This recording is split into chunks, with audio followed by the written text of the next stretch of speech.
Okay, there's some pressure on us for this episode, Shani. Okay. Because when we get through this, Will, of course, the producer of this podcast, gets to go on his bucks. Yeah. Yeah. So we need to get through this quick sticks. We do. Yeah. We do. We don't want it. Will's going to Vietnam, which is very cool. Yeah. For his bucks. But yeah, no chit chat this episode. No screw-ups. Let's get into it. Okay. So we recently had a conference last week, Shani. So it's a Morningstar conference for financial advisors. And there was a theme that repeatedly came out. And that theme is public-private convergence. Now, that term might be unfamiliar to a lot of listeners. So, Shani, what does it mean? Well, first, we can define the terms. There are public markets, and that's shares and bonds or any asset that is traded publicly, which means you can purchase those assets on an exchange. Then there are private assets. Traditionally, this has been venture capital and private equity, but now there are all sorts of other assets like private credit. These assets don't trade on an exchange and are held and transacted privately.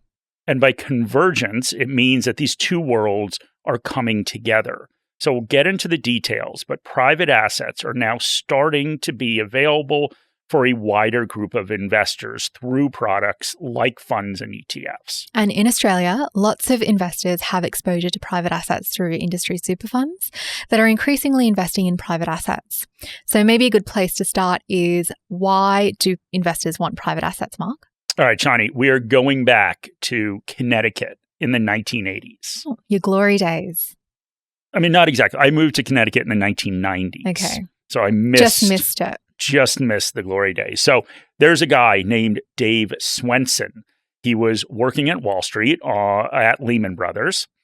But in 1985, when he was 31 years old, even younger than you, Shani, he decided to take an 80% pay cut and move from New York up to New Haven, Connecticut, where Yale is located, and he became the Yale endowment manager. And the endowment manager is a person who leads the team responsible for investing donated funds to the university for the good of the university. One important detail is that these funds are supposed to last for perpetuity. Each year, a small amount of the fund is used to pay for things the university wants, but over time, it's supposed to keep growing. Now, back in 1985, this was a pretty boring job.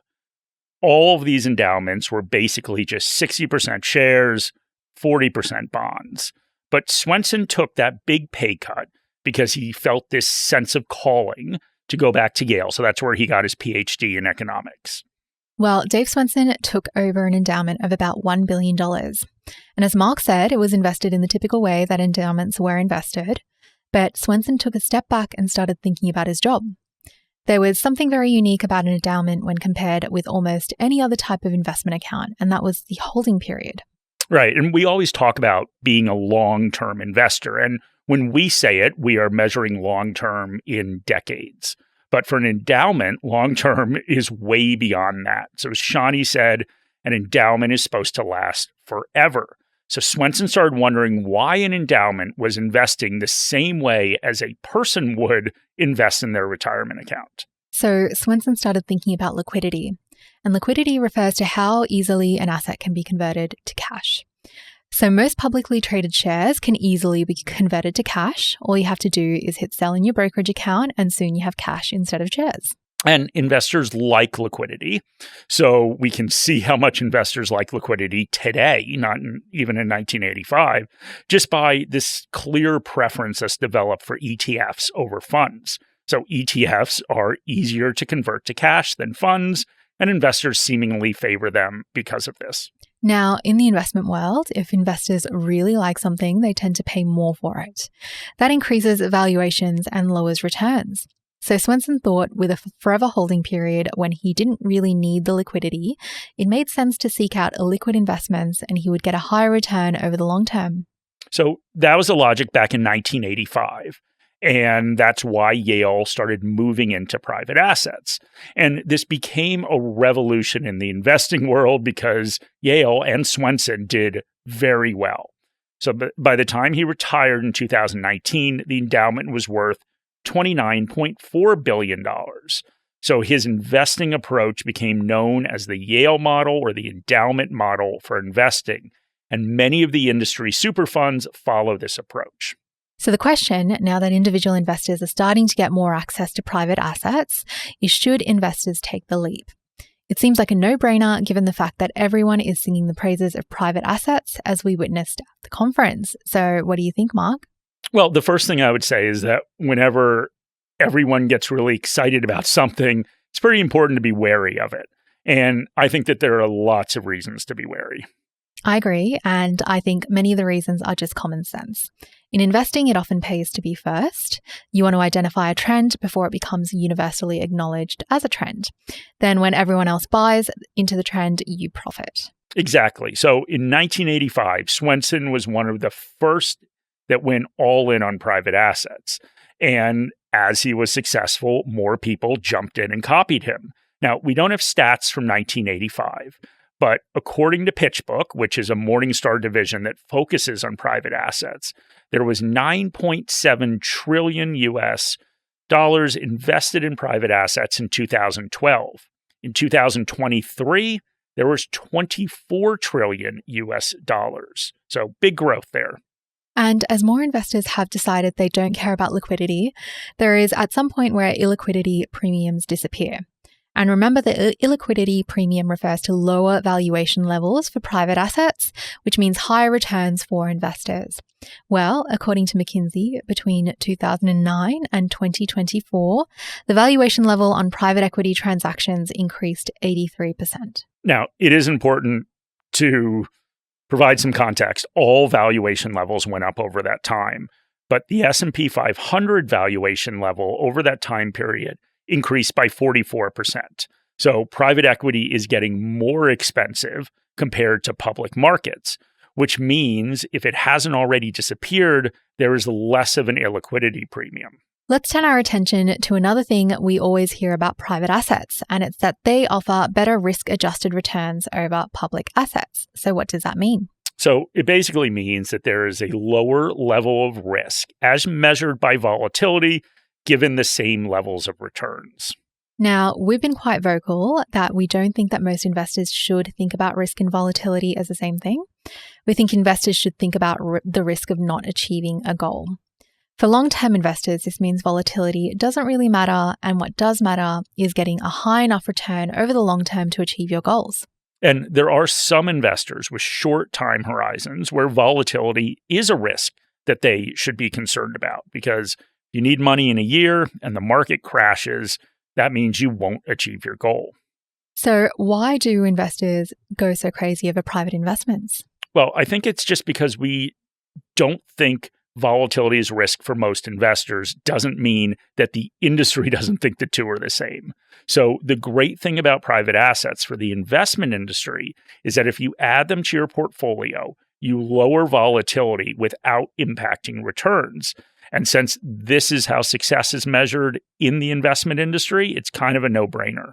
So I'm sensing a little bit of skepticism here. So why don't you go through your thinking? Okay. Well, here's one way of looking at it.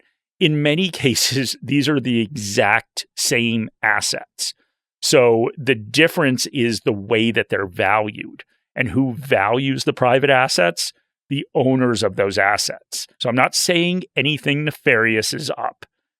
There are procedures in place. There's oversight from third parties, but that doesn't change the fact that the valuation comes from a pricing model that is created by the very people who talk up the lack of volatility. And the interesting thing is that they are the same assets.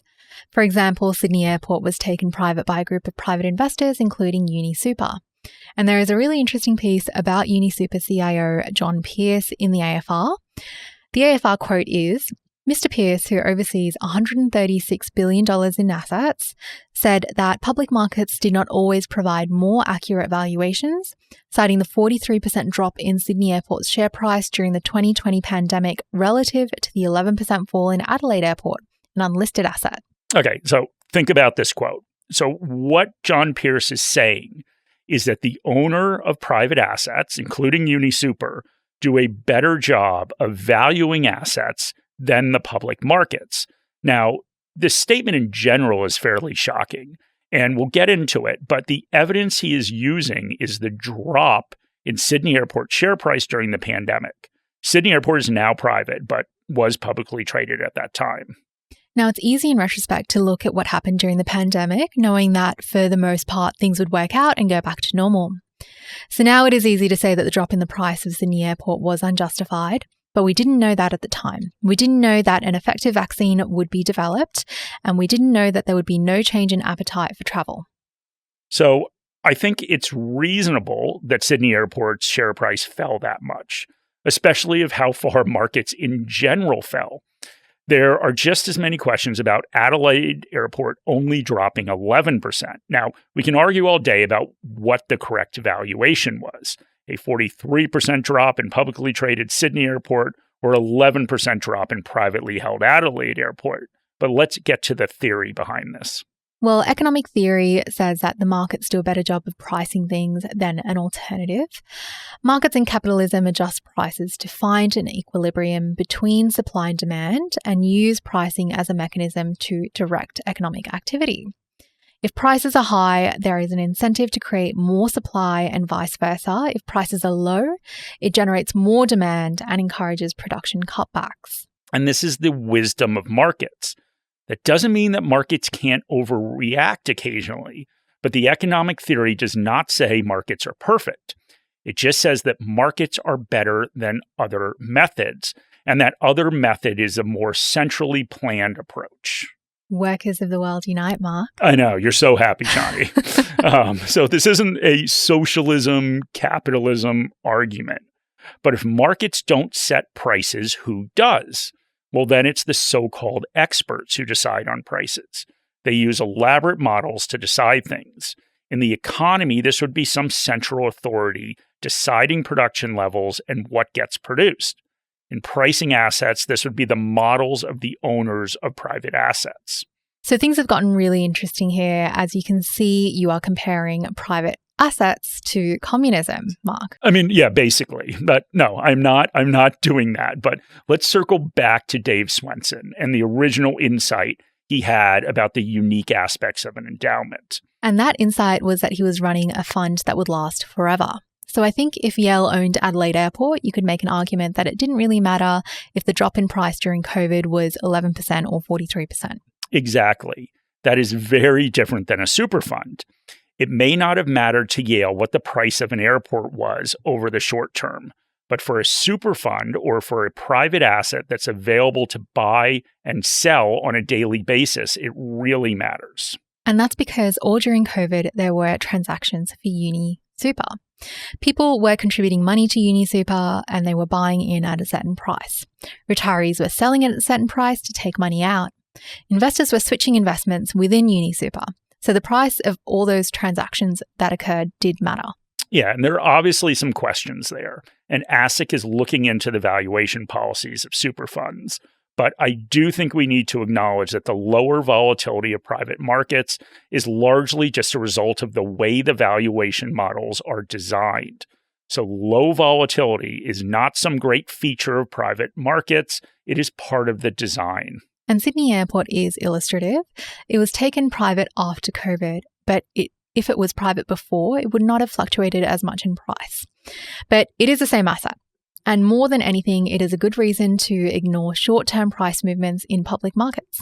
So there's a lot more we can talk about with private markets, but Will needs to go to Vietnam. So I will say that Australia is behind Europe and the US when it comes to offering private assets to individual investors directly. So as that starts to happen, we will obviously have a lot more to say about it, and we'll go through some specifics that investors should watch out for. All right, so that's it, Shani. We've made it. Will can go to Vietnam, do whatever he does, I think cultural tours mostly, at his Bucks party. If you have episode requests for when he comes back, if he comes back, then please send them into my email address or put them in the comments on YouTube or Spotify.